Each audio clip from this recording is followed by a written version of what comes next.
Hey guys, and welcome to the video. We're going to be discussing the upcoming Harry Potter streaming show that will land on the HBO Max platform.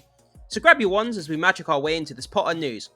But before we get started, make sure you hit that subscribe button, hit that like button, and stay up to date with all the movie news we have going on around here. So guys, we're going to be jumping into this ScreenRant.com article. Harry Potter show update teases more faithful adaptation than the movies. Producer David Heyman teases that Warner Bros.' upcoming Harry Potter TV show reboot will be more faithful to J.K. Rowling's books than the movie. Yeah, so I know that the mainline Harry Potter movies, when they came out, they strayed a bit away from what was in the books. They changed a few things, adapted a few things, or left a few things out. And there were the kind of hardcore, Potterheads, so to speak, that were quite disappointed or upset that certain things were left out or certain things weren't covered in the movies that were in the books. And it looks like this new streaming show of the Harry Potter series to be a more faithful adaptation, to concur more with what was in the books, rather than sort of leaving stuff out or adapting stuff. So that's good for the people who are more into the Potter stuff. For me, myself, I was more of a casual fan, so I never read the books myself. I really enjoyed the movies, though. So if they weren't adapted faithfully, it's something that I wouldn't really know about. But this is great news for people who are more hardcore fans of the Potter books. Let's read on, guys, and see what it has to say. Hey guys, sorry for the weird cut, but just after I finished recording, I thought I'd look this up, and I was kind of astonished by the amount of things that had been changed, so I thought I'd share it with you quickly, a list of differences between Harry Potter books and films. So, below are a list of changes made to the stories of the Harry Potter books when they were adapted into feature films. So, this is the list here, guys, of things that were changed, and there's a lot of things here. So, we've got literally all of this stuff here. So, that's just from the Philosopher's Stone. We've got literally all of this stuff here has been changed. It's absolutely astonishing, actually, the amount of stuff that's been changed. All of that there, guys. All of that was changed from the books into the movies. So I can kind of understand why the Potterheads get a little bit upset about it. And it's even worse, if you scroll through all of it, look at all of this, guys. This is a list of all of the stuff that was changed. It's absolutely astonishing. Yeah, sorry for the weird cut, guys, but I just wanted to kind of bring that to your attention as well before we continue on the video. So, Harry Potter TV show producer David Heyman teases that the series will be more faithful to the source material than the movies were. Based on the books by the author J.K. Rowling, the Wizarding World films were a massive success for Warner Bros. This past spring. Following the poor reception of the final Fantastic Beasts spin-off movie last year, Warner Bros. Announced that a Harry Potter reboot TV show for Max is in the works. Yeah, so obviously after the mainline Harry Potter films came out, they then went to the Fantastic Beasts spin-off movies. They weren't so well received. They started off quite well at the box office, but then they sort of plunged financially by the time the last film came out.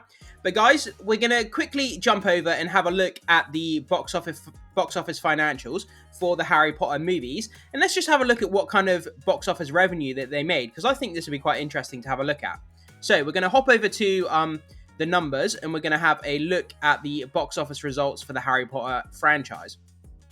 So guys, landing over here at thenumbers.com. This is a great, by the way guys, this is a great resource. If you ever want to look up financials or box office numbers for any movies, go to the/numbers.com and you can find box office results for kind of anything really.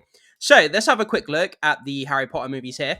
So we had Harry Potter and the Sorcerer's Stone. So that made 965 million. Then we had The Chamber of Secrets. That did 874. Prisoner of Azkaban, slight drop to 785 million. Goblet of Fire, 886 million. So it started going back up again. And then we had Order of the Phoenix, 939. The Half-Blood Prince, 929. So it made pretty much the same amount as the previous film. Then it went up slightly to Deathly Hallows Part 1, 951. And then we had Deathly Hallows Part 2, 1,313 million. So as you can see, guys, these numbers here for these Harry Potter movies are absolutely incredible. Not one movie dropped below 785 million. That's an incredible number for this franchise. That's really good. And it's very strange how the last Harry Potter Deathly Hallows movie came out in 2011 and they haven't made another Harry Potter movie. Obviously, we had the Fantastic Beasts movie, but I don't really count that as a Harry Potter movie. It's more of like a spin-off kind of the franchise. But yeah, made over $1 billion, man. That's crazy. So yeah, I just wanted to have a look at the quick look at the financials with you guys, just to show you how strong financially this this IP is for Warner Brothers, and how, you know, financially good it is for them to make more Harry Potter stuff. The popularity of this franchise cannot be overstated, guys. It's absolutely insane. So I thought, while we were having a look at the financials, let's go over to Rotten Tomatoes and let's have a look at the scores for each of the films as well. And let's look at their Rotten Tomatoes scores. So guys, over here on Rotten Tomatoes, let's have a look at their scores. So, Fantastic Beasts, Crimes of Grindelwald, number 11, that only got a 36%. Then we went to another Fantastic Beast. As you can see, the Fantastic Beast movies, they're going to be at the bottom of the pile, unfortunately. They haven't done so well, and it looks like Warner Brothers is going back to Harry Potter, the main line, in the TV show. And you can understand why, based on these kind of results here. So, Fantastic Beasts and the Secret of Dumbledore, 46%. And then Fantastic Beasts and Where to Find Them, that was the first Fantastic Beasts movie, 74%. So 74 is a really, really good score. So that means pretty much three quarters of everyone who reviewed the movie really liked it to some degree. So 74%, really good score. Then we come to the Harry Potter mainline franchise. Order of the Phoenix, 78%. Deathly Hallows Part 1, 77%. Sorcerer's Stone, 81%. Chamber of Secrets, 82%. Half-Blood Prince, 84%. Harry Potter and the Goblet of Fire, 88%. Prisoner of Azkaban came in at 90%. And then Deathly Hallows Part 2 at 96%. So yeah, guys, you can just see, I just wanted to show you guys, not just the financials of the Harry Potter franchise, it's the, you know, the movie score, the movie review scores on top as well. So it just shows you this IP is an absolute juggernaut in terms of financials, in terms of it being reviewed. And it's absolutely crazy just how insanely good that these movies were received. And yeah, so I hope you guys kind of enjoyed this little kind of journey into their scores and their financials. But let's jump back over to the article here, guys, and just see what it has to say. So guys, coming back over to the article. Now with the Harry Potter TV show's release date nowhere in sight, Heyman provides an update to Total Film via Game Radar regarding the status of the series and what the audience can expect.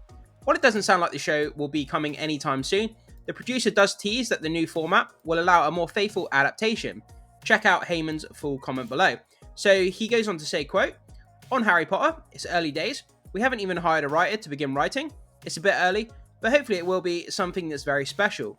And it gives us an opportunity to see the books and enjoy the series, which explores the books more deeply." Yeah, that's the thing, isn't it? I mean, a TV show and a movie are two, like, even though they're both in the medium of film, in a way, they're both very, very formatted very differently. I mean, in a movie, you have an hour and a half, 2 hours, and you have to get through the plot points, through the character arcs, and you kind of have a certain time limit in which to do it. But if you have a TV show, you have more episodes, you have more on-screen time for the character arcs to be expanded, for things to be more deep, you know, and to explore more kind of nuances within the content if it's stretched out to a TV show. So it could be very, very good having Harry Potter as a TV show. Will Harry Potter be better as a TV show? So, while some are better than others, all 8 of the mainline Harry Potter movies earned positive reviews, which we just had a look at a minute ago, guys, and were strong performance at the box office, which we already had a look at. Not including the later Fantastic Beasts movies, the franchise as a whole has been massively consistent in terms of quality, despite the mainline movies still being highly regarded today. However, there were also consistent complaints about key storylines, characters, and moments featured in the books that didn't make it to movies. Yeah, that's what I was saying, guys. So, for people who did read the books, people that are like the Potterheads, so to speak, they obviously had some complaints that some characters, storylines, and things were missed out that were in the books that didn't make it into the film.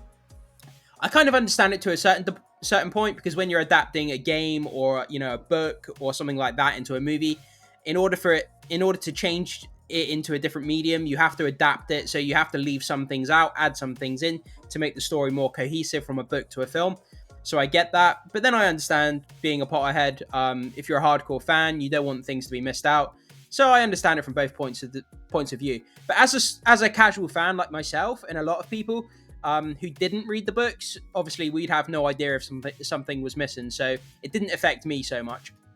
The nature of adapting books into films means that the story must often be streamlined and compacted in order to fit into a 2-hour runtime. Yeah, which is what I was saying, guys. So when you adapt it from a book to a film, Sometimes due to the amount of on-screen time, you have to leave some things out in order for the narrative to flow a bit better. And that's just the way it is sometimes adapting things. With the upcoming Harry Potter TV show, however, it's possible that some of these complaints can be avoided. Each season of the show will adapt one of the Rowling's novels, meaning that the series will have plenty of room for more fully explore the elements that didn't make it into the movies.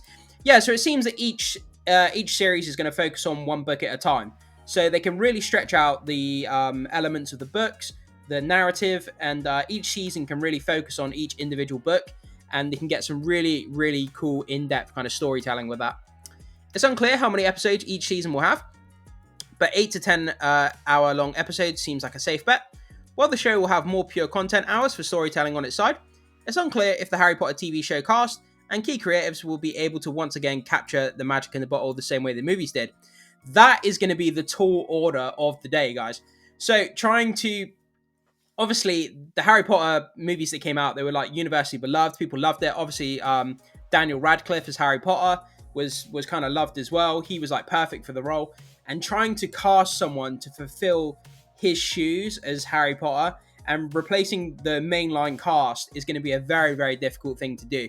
But not only that, to keep the quality to the same standard that the movies produced is going to be very, very difficult, because all you're going to get is comparisons between the show and the movies that came before it.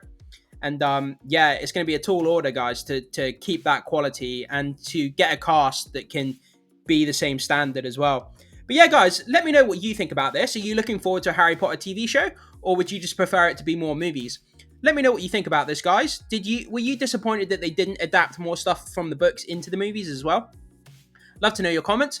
Thank you so much for watching, guys, and I will see you soon.